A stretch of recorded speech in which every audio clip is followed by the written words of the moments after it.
बड़ी खबर का रुख करते हैं। सरदार शहर उपचुनाव का घमासान। अशोक पिंचा कल करेंगी सरदार शहर से नामांकन। बीजेपी ने तैयारियां पूरी कर दी है।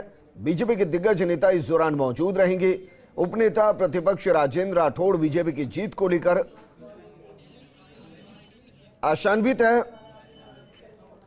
मेरे सहयोगी ऐश्वर्या प्रधान मेरे साथ जुड़ चुके हैं।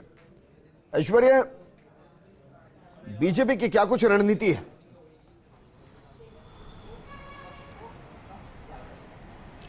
देखिए, इस वक्त भारतीय जनता पार्टी ने प्रदेश कार्य समिति की बैठक के बाद अपनी रणनीति पूरे राजस्थान के लिए तैयार की है, जो कि जनाक्रोश यात्राएं बीजेपी करेगी। लेकिन इन सबके बीच में बड़ा सवाल है चूरू के सरदार शहर उपचुनाव का।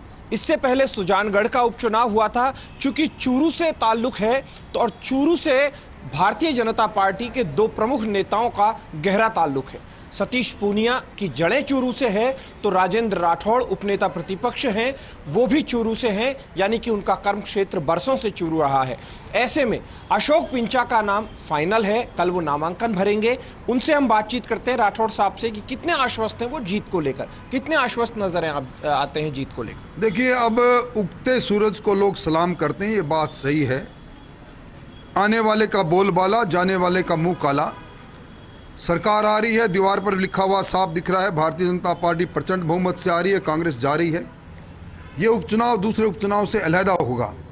इस बार सरकार का कार्यकाल जब ये उपचुनाव हो रहा है तो मात्र 6-7 महीने बचेंगे आचार संहिता को निकाल कर। इसलिए जनता इस सरकार ने जो कुछ उनसे वादा किया था उस वादा खिलाफी पर अपना मत देगी।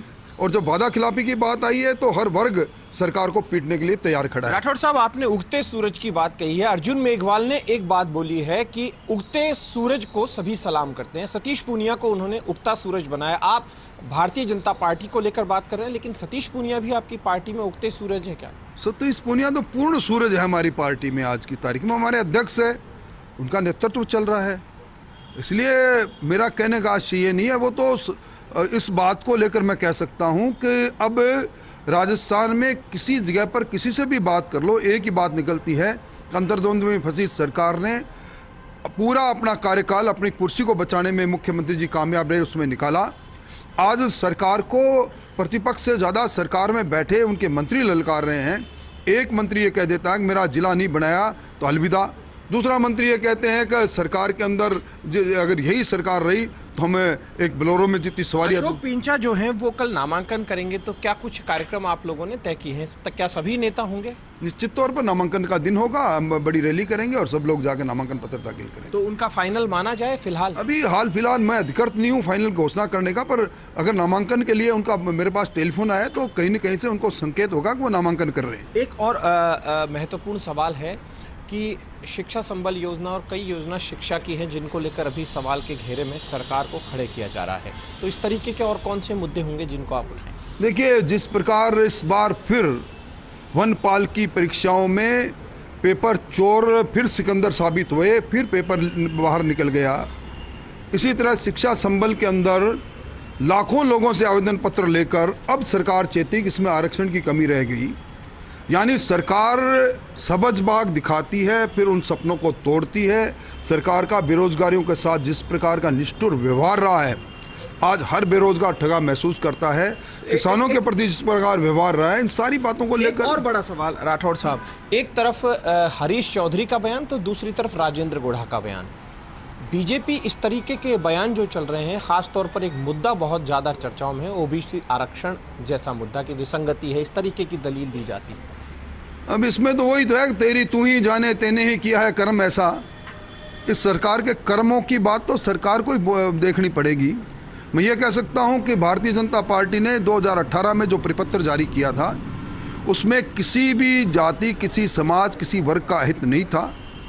अब उस परिपत्र के आधार पर सरकार क्या उसमें और अतिरिक्त फैसला करती है, सरकार में निर्भर करता है। जीत का सेहरा किसके सर बंधेगा यदि आप सरदार शहर चुनाव जीतते हैं तो? चूंकि यहाँ पर बहुत महत्वपूर्ण सवाल इस वक्त मैं कर रहा हूँ कि जीत का सेहरा प्रदेश अध्यक्ष जो कि चूरू से आते हैं, आप भी चूरू से आते हैं, किसके ऊपर बांधेंगे? और अर्जुन मेघवाल साहब ने उगता सूरज भी कहा है। देखिए, जीत का सेहरा भारतीय जनता पार्टी के संगठन के सर पर बंधेगा। अगर हम जीतते हैं, हम जीतेंगे भी। और जब संगठन के सर पर सेहरा बनता है तो हमारे अध्यक्ष, चूंकि हमारे अध्यक्ष हैं, उनके साथ हम सब हैं, तो अध्यक्ष की वाहवाही पहले होनी हुई है। और अध्यक्ष चूंकि हमारे जिले से हैं, इसलिए निश्चित तौर पर उनके कारण से भारतीय जनता पार्टी को इस चुनाव में फायदा मिलने वाला है। तो आक्रोश यात्राओं में कोई चेहरा होगा या फिर सभी चेहरे होंगे जो आक्रोश यात्राएं आप लोग निकालने वाले? आक्रोश यात्रा में चेहरा होगा कमल का फूल, हमारा संगठन और हमारा सामूहिक नेतृत्व और संगठन का मूल मंत्र और संगठन के सबसे बड़े नेता नड्डा साहब और देश के प्रधानमंत्री, जिनके निर्देश और जिनकी बात को हम जन जन तक पहुंचाने के लिए निकल पड़े हैं। तो उपनेता प्रतिपक्ष राजेंद्र राठौड़ ने खास बातचीत की है। हालांकि कल अशोक पिंचा ने यह बात स्पष्ट कर दी थी कि उनका टिकट फाइनल है, वो 16 को नामांकन कर देंगे। उनके अलावा स्थानीय बीजेपी के कार्यकर्ता हैं या फिर नेता प्रतिपक्ष है या अन्य नेता हैं, सभी के पास ये सूचना है और लगभग उनका टिकट फाइनल माना जा रहा है, बस घोषणा होना बाकी है। तो अशोक पिंचा के नामांकन में तमाम नेताओं बहुत अच्छे से ध्यान है कि सुजानगढ़ का जब बाई इलेक्शन था तो उपनेता प्रतिपक्ष राजेंद्र राठौड़ एक्टिव भूमिका में नहीं थे। शायद हो सकता है उनको परिणाम का अंदाजा हो। अब यहां बाई इलेक्शन है सरदार शहर में, वो उस लेवल पे एक्टिव भूमिका में नजर आएंगे जिस तरीके का दावा वो कर रहे हैं कि सीट वो जीतेंगे।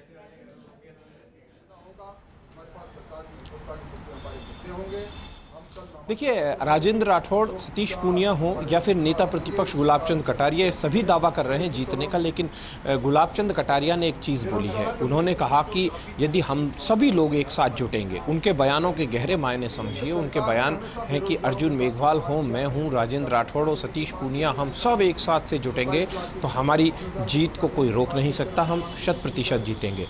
तो ऐसे में बयानों को भी गहराई से देखना होगा, एकजुटता के साथ ये लगे हुए हैं। तो ऐसे में यदि हारती भी है बीजेपी तो फिर एकजुटता में कोई कमी होगी। क्या कुछ बयान है, लेकिन बीजेपी अपने जीत को लेकर बेहद आश्वस्त है और चुनाव से पहले सभी अपनी अपनी जीत को लेकर आश्वस्त भी होते हैं। चुनाव परिणाम के बाद पता चलता है। तो दूसरी तरफ एक तबके में यह चर्चा भी है कि एंटी इनकम्बेंसी मेन चुनावों में होती है, उपचुनाव में सिंपैथी भी काम आती है। जरूरी नहीं कि एंटी इनकम्बेंसी जैसी कोई बात हो, कई बार सिंपैथी बेहद महत्वपूर्ण हो जाती है।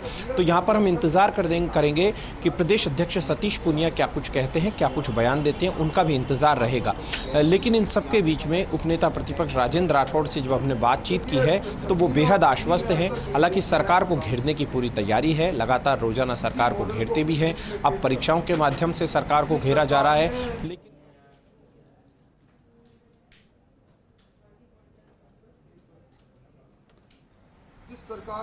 जी बिल्कुल ऐश्वर्य, इस दौरान अशोक पिंचा के बारे में भी आपसे जानना चाहेंगे क्योंकि उनके लिए कहा जाता है कि जनसंघ के वक्त से वो बीजेपी के साथ जुड़े रहे हैं। पिछली बार वो चुनाव हार गए थे, 16,000 के आसपास वोटों से हार गए थे। तो उनको मैदान में उतारने का कारण क्या यही कि कोई नए चेहरे पर रिस्क ना लिया जाए? हम फिर से राजेंद्र राठौड़ साहब के साथ जुड़ रहे हैं कि अशोक पिंचा का नाम फाइनल हो गया है। हम उनसे बातचीत करते हैं कि पिंचा का नाम फाइनल हो, पिंचा किस तरीके के लीडर हैं, उनकी क्या कार्यशैली रही है इससे पहले और किस तबके से ताल्लुक रखते हैं, उनके बारे में दर्शक जानना चाहेंगे राठौड़ साहब, क्योंकि उनका टिकट फाइनल हो गया है। अशोक पिंचा एक साधारण कार्यकर्ता है, जनता के बीच में सदैव बने रहना, सुबह से लेकर शाम तक आम व्यक्ति की तरह जनता की समस्याओं से आत्मसात होना, जनता के लिए लड़ना। उनकी पत्नी भी सरदार से नगर परिषद की चेयरमैन रही, उन्होंने अद्वितीय काम किए। एक सामान्य कार्यकर्ता जो हर कार्यकर्ताओं के मन में बसा हुआ है। यहाँ पर ब्राह्मण वर्सेज वैश्य है, तो ऐसे में दूसरे भारतीय जनता पार्टी जाति के आधार पर कोई उम्मीदवारों को चयन नहीं करती। ब्राह्मण भी बड़ी संख्या में हमारे साथ है, वैश्य भी है, कोई समाज ऐसा नहीं है जो हमारे साथ नहीं हो। और निश्चित तौर पर उसकी सरल सादगी और ईमानदारी के स्वीकार चुनाव जीतेंगे। कल नामांकन की क्या तैयारी है, क्योंकि टिकट फाइनल हो गया है? कल नामांकन हमें 10 बजे नामांकन 10 साढ़े 10 बजे ताल के मैदान में इकट्ठे होंगे, फिर नामांकन भरेंगे। तो आप सभी लोग वहीं जुटे रहेंगे चुनाव तक लगातार? लगातार चरवते कांग्रेस को समाप्त करके वापस आएंगे। तो उपनेता प्रतिपक्ष राजेंद्र राठौड़ ने कहा है चरेवेती कांग्रेस को हराकर वो वापस आएंगे। और फर्स्ट इंडिया न्यूज़ की खबर पर फिर मोहर लगी है। कल ही रात को लगभग तय हो गया था उनका टिकट। हम लोगों ने फर्स्ट इंडिया न्यूज़ ने इस बात की खबर भी चलाई थी कि अशोक पिंचा का नाम लगभग फाइनल है। लेकिन ये भी बताइए कि कौन कौन से नाम दौड़ में थे। और मैंने सवाल दरअसल ये किया था कि अशोक पिंचा जो 2013 से 18 तक विधायक रहे हैं और 18 में हारे हैं 16,000 के आसपास वोटों से। बाई इलेक्शन है, सरकार का 1 साल रह गया, क्या ये एक बड़ी वजह कि उनको वापस रिपीट किया गया कि किसी नए चेहरे पर रिस्क ना लिया जाए, उन्हीं को मैदान में उतार दिया जाए?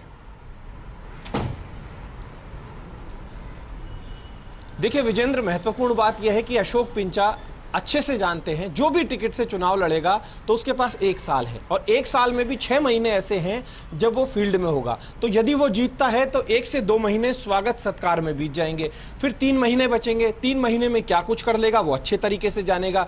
चुनाव में खर्च की बात कही जाती है कि बहुत कम खर्च किया जाता है, तमाम तरीके की आदर्शों की बातें की जाती है, लेकिन एक मोटा खर्च चुनाव में होता है, ना चाहते हुए भी करना पड़ता है। और वो खर्च जब होता है तो ऐसे में वो भी सोचता है कि फिर से मैं अगला खर्चा मेरे सामने आ रहा है, क्योंकि 1 साल चुनाव में रह गए। 6 महीने पहले 3 महीने पहले वो फिर से चुनाव की तैयारियों में नेता लग जाते हैं, और फिर उसके बाद फिर से हाजिरी लगाना शुरू करते हैं बड़े नेताओं के पास जाकर कि मेरा टिकट फाइनल किया जाए, सर्वे में मेरा नाम आ जाए, किसी तरीके से मैं अपने आप को स्टैंड करूं।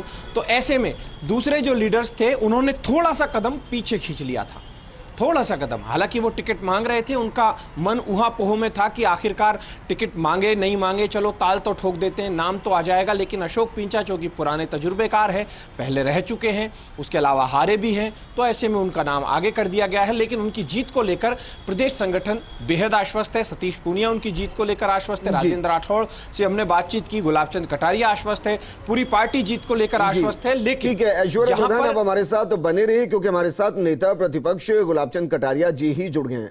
गुलाबचंद कटारिया जी, अशोक पिंचा का नाम फाइनल हो गया है, मानकर चले सर कि वो जीत जाएंगे? 100% जीतेंगे। कारण क्या कि मैंने जो कार्यकर्ताओं से फीडबैक लिया, पब्लिक से भी फीडबैक लिया, उसमें बीजेपी का एक स्ट्रॉन्ग कार्यकर्ता और ईमानदार कार्यकर्ता, इतने साल राजनीति में रहने पर कोई दाग नहीं लगा, और बीजेपी का झंडा लेकर के खड़ा है तूफान में भी।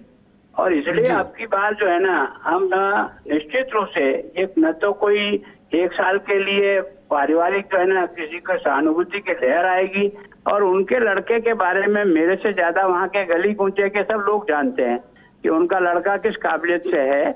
मैं उसका वर्णन नहीं करना चाहता हूँ, पर मेरे से अच्छा तो उस गली में घुमा है, वहाँ गली के लोग उसको रोज देखते हैं। तो मैं सोचता हूँ जो भंवरलाल जी शर्मा का 96 का मैंने बाई इलेक्शन में था, वहाँ भंवरलाल शर्मा का काम करने का तौर तरीका और लोगों को ऑब्लाइज करने का तरीका और प्रकार का, और इनका भी लोगों ने देखा हुआ है। तो आपकी बार मैं आपको गारंटी से कहता हूं, क्योंकि पार्टी के सबसे बड़ी जो बात थी कि ये सब एक मिलकर के लड़े तो 100% जीतेंगे। आपकी बार मैंने कसवा जी को साथ बिठाया, राजेंद्र राठौड़ जी को साथ बैठाया, प्रदेश अध्यक्ष जी को साथ बैठाया, मैं साथ बैठा, अर्जुन जी स्वयं साथ बैठे। तो जो कुछ वहाँ की ग्रुप है वो सब मिलकर लड़ेंगे, 100% चुनाव जीतेंगे। सर मिलकर लड़ते हैं तो चुनाव जीतने की उम्मीद बढ़ जाती है। तो आप ये भी मान रहे हैं कि इससे पहले के चुनाव में सब मिलकर काम नहीं कर पाए देखो थे? क्या हुआ कि उसमें कई अलग अलग खेमे बन जाते थे जी, और कई एक दूसरे की जाति समीकरण भी उसमें बाधक बन जाता था। तो और वो भंवरलाल खिलाड़ी तो था ही, किसको क्या पकड़ा दे, किसको क्या पकड़ा दे, इसको पकड़ाने का भी मौका ही नहीं है कि कुछ पकड़ा दे। जी नहीं सर, बीजेपी एकजुट हो गई है 100%। आपको रिजल्ट लाके दूंगा, और वापस आज की तारीख को याद रख कर रिकॉर्ड पे लिख देना कि गुलाबचंद जी कहते हैं अड़ंगेबाजी नहीं करते हैं, दरअसल आधार पे बात करते हैं। सर बीते बाई इलेक्शन के जब रिकॉर्ड को उठाते हैं तो देखते हैं कि संवेदनाओं के आधार पर भी एक तरफा सा चुनाव हो जाता है, वो कोई भी सीट उठा लीजिए। ऐसा नहीं, इस बार का छोड़ो, पुराना भी जो उपचुनाव हुए उनका रिकॉर्ड ही उठाओ। और पिछली बार तो इनकी सरकार थी और सागवाड़ा हम हमेशा जिंदगी भर हारे। कनक जी को गुलाब सिंह जी शक्तावत इंचार्ज थे और मैं इधर था, जीता करके लाया, जिसको कोई नहीं मानते थे कि जीत सकते। ऐसी कोई बात नहीं यार, असंभव को संभव करना यही तो हमारी सफलता है। जी सर, आपका अनुभव बहुत ज्यादा है, तो बताइए बीजेपी के एजेंडे क्या रहेंगे इस चुनाव पर, क्योंकि 1 साल का वक्त है बस। जो भी विधायक चुनकर आएंगे, अशोक पिंचा अगर चुनकर आएंगे, स्वागत सत्कार में ही 1 साल निकल जाता है। देखो ये सरकार बिल्कुल फेल्योर, जिस प्रकार से माथे फोड़ रहे हैं दोनों लोग, 2 खेमे में जिस प्रकार के वर्षन जनता सुन रही है, एक मंत्री दूसरे मंत्री को पीट रहा है, एक मंत्री जो है वो मुख्यमंत्री को चैलेंज कर रहा है, कोई किसको गाली दे रहा है, कोई कह रहा भ्रष्टाचार में डूबी हुई चिट्ठियां लिख रहा है, और सारे के सारे विधायकों में भारी असंतोष है, क्योंकि सरकार चल रही है कि नहीं चल रही है ये अधिकारियों के लेवल पर पता ही नहीं लगता है। तो जो 4 साल तक सरकार चलती हुई नहीं दिखी, उसको 1 साल में चलती हुई दिखेगी नहीं दिखेगी, जनता इस पर ज्यादा भरोसा करने वाली नहीं है। शुक्रिया गुलाब चंद जी, हमारे साथ जुड़ने के लिए। भरोसा आपको है कि ये सीट निकाल लेंगे, और आपने ये भी कहा कि अब सब एकजुट हो चले हैं। अशोक पिंचा को सभी का समर्थन है। रामलाल जी हमारे साथ जुड़ चुके हैं, पार्टी के प्रमुख प्रवक्ता हैं। रामलाल जी, अभी गुलाब चंद जी को आप सुन रहे थे, वो एक अच्छी बात कह रहे थे कि नहीं, अब बीजेपी पार्टी एकजुट हो गई है। आप तो प्रवक्ता हैं, जरा बताइए क्या सच में एकजुट हो गए? भारतीय जनता पार्टी पहले भी एकजुट थी, आज भी एकजुट है, आगे भी एकजुट रहेगी, और सबकी सर्वसम्मति के आधार के ऊपर नाम फाइनल हुआ है। सरकार की नीतिगत निर्णय जितने भी किए गए हैं, जो 2018 के चुनावी वादे को ले लो, चाहे विधानसभा के पटल के ऊपर जो घोषणा की गई, वो धरातल के ऊपर आज दिन तक नहीं पहुंची है। ये तमाम विधेयक, कानून व्यवस्था जो बिगड़ी है, वो हर व्यक्ति, आमजन तक ये महसूस करता है कि साहब मैं सुरक्षित नहीं हूँ। तो इन तमाम मुद्दों के आधार पे हम दावे के साथ करें चुनाव जीतेंगे। सबकी प्रयासों से, सबकी मेहनत से, सबके परिश्रम के आधार पे हम चुनाव जी। अच्छा सर, ये बताइए सर, भूमिका मुख्य कौन निभाने वाले हैं?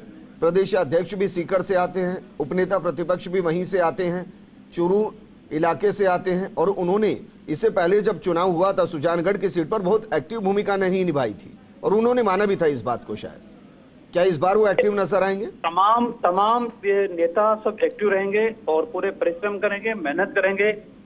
जो भी जनता का आशीर्वाद, जनादेश मिलेगा उसको हम स्वीकार करेंगे। लेकिन मैं पूरे विश्वास के साथ कह सकता हूं कि 101% भारतीय जनता पार्टी चुनाव जीतेगी। पिता जी पहले भी विधायक रहे हैं, और इस आने वाली जो भी चुनावी समर है, इस पूरी चुनावी समर के अंदर एक एक कार्यकर्ता एकजुट और एक मत होकर और पिताजी को चुनाव जिताने का काम करेगा।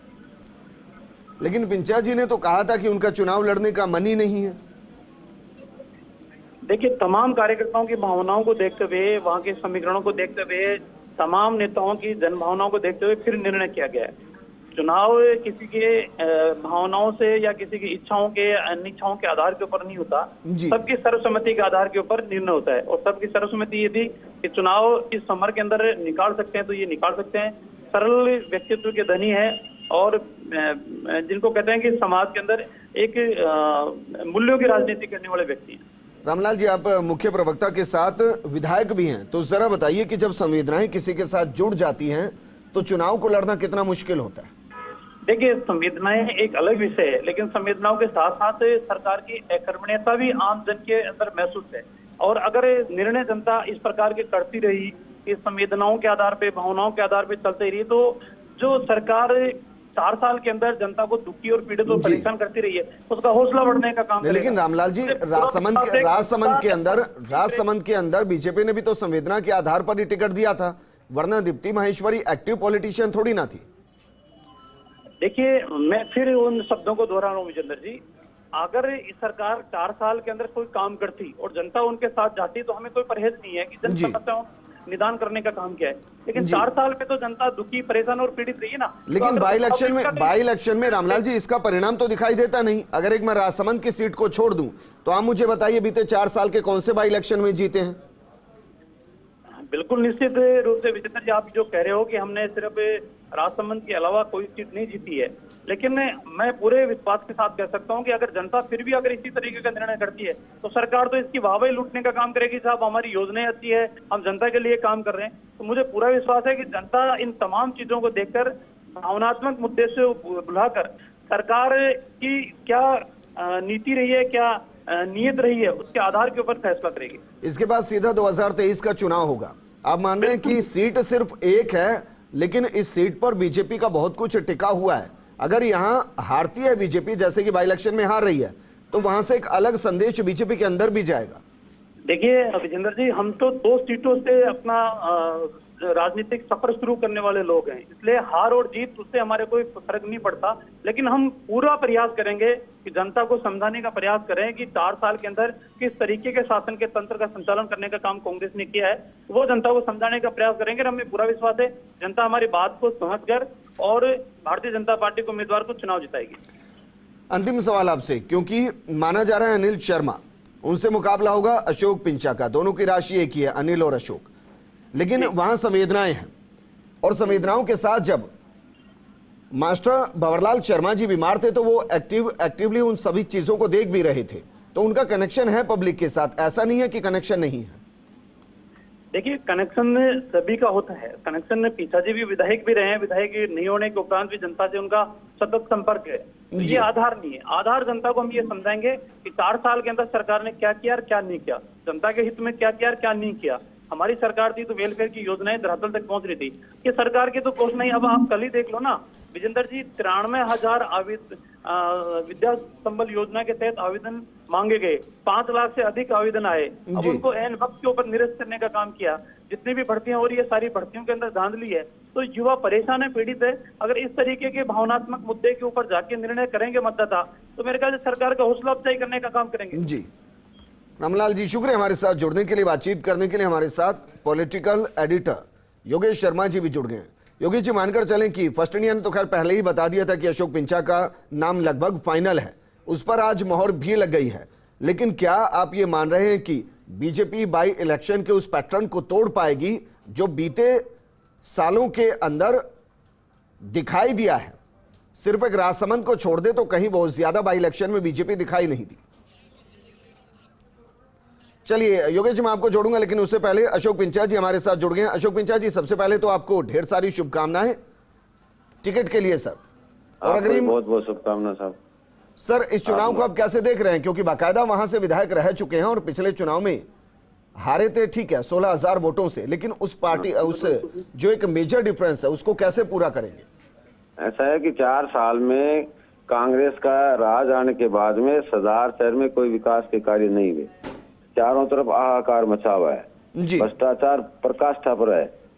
और माननीय जो अभी मेरे सामने जो अनिल शर्मा चुनाव लड़ रहे हैं, 2 साल से मंत्री बने हुए, फिर भी सदार शहर की कोई सुनाई नहीं हुई, सदार शहर का कोई कार्य नहीं हुआ। इसलिए 4 साल इस गवर्नमेंट को बनने के बाद में गवर्नमेंट केवल होटलों में रही, विधायक अपना विकास करने में लगे रहे, जनता में त्राही त्राही है। तो निश्चित रूप से भारतीय जनता पार्टी यहाँ से विजयी होगी। जनता का मूवमेंट है, क्योंकि जनता को भी ये पता लग गया है कि आने वाले 1 साल बाद में कांग्रेस सरकार जाने वाली है। अशोक पिंचा जी, मुझे लगा सर आप कहेंगे कि मैं बहुत एक्टिव हूं, लगातार जनता के साथ जुड़ा हूं, इसलिए लोग मेरे साथ आएंगे। आप ये मान रहे हैं कि अगर आप जीते तो उसमें बड़ी बात यह होगी कि सरकार ने काम नहीं किया या वहां सरकार काम कर नहीं पाई, उस वजह से आप जीतेंगे सर? हाँ, सरकार ने तो काम किया ही नहीं था, भ्रष्टाचार किया है यहाँ तो जी। थाने तहसील बिकते हैं।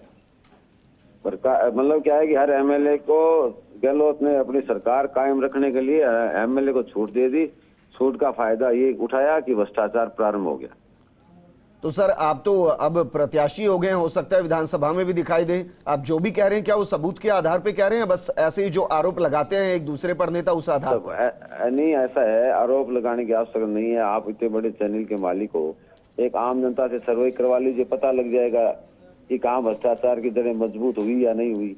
जी सर, मुद्दे बताइए आपके लिए। क्योंकि आपके पास सिर्फ 1 साल रहेगा सर, 1 साल रहेगा, उसमें कई जगह आप स्वागत सत्कार का हिस्सा बनेंगे, काम करने के लिए बहुत कम वक्त मिलेगा, तो क्या काम प्राथमिकता होगी? प्राथमिकता से ऐसा है, सदार शहर विधानसभा क्षेत्र में 3,000 किसान परिवार ऐसे हैं, उन्होंने 2 साल पहले डिमांड नोटिस भर दिया और उन्होंने ट्यूबवेल बना लिया, 10-10 लाख रुपए खर्च कर दिए, जबकि नियम है कि 90 दिन में कनेक्शन मिलना चाहिए। 2 साल हो गए उनको कनेक्शन मिला नहीं जी। इसलिए 3,000 परिवार तो स्पष्ट तौर से वो सरकार के खिलाफ है जी। दूसरी, बीजेपी सरकार जाने के बाद में ये सब इरिगेशन का बेल्ट बन गया ट्यूबवेल के कारण से। एक भी जीएसएस सरकार ने आज तक नहीं बनाया, जबकि मैं हारा हुआ तो भी सदार शहर में 132 का एक सब स्टेशन बना, एक 220 का बना जी। उस समय 220 के पूरे राजस्थान में 2 बने थे, एक सदार शहर बना था। तो आज किसानों में हाहाकार मचा हुआ है। तो सर 18 में हार की वजह क्या रही फिर आपकी? ऐसा है, हार की वजह तो आप समझते हो, राजनीतिक लोगों से मिलते हो, तो ये बात तो कोई टीवी में चलाने की आवश्यकता नहीं। शुक्रिया सर हमारे साथ जुड़ने के लिए। अशोक पिंचा जी हमारे साथ जुड़े हुए थे, उन्होंने कहा कि सरकार ने कोई काम नहीं किया और इसी आधार पर वो इस चुनाव में एक बार फिर से ताल ठोक रहे हैं।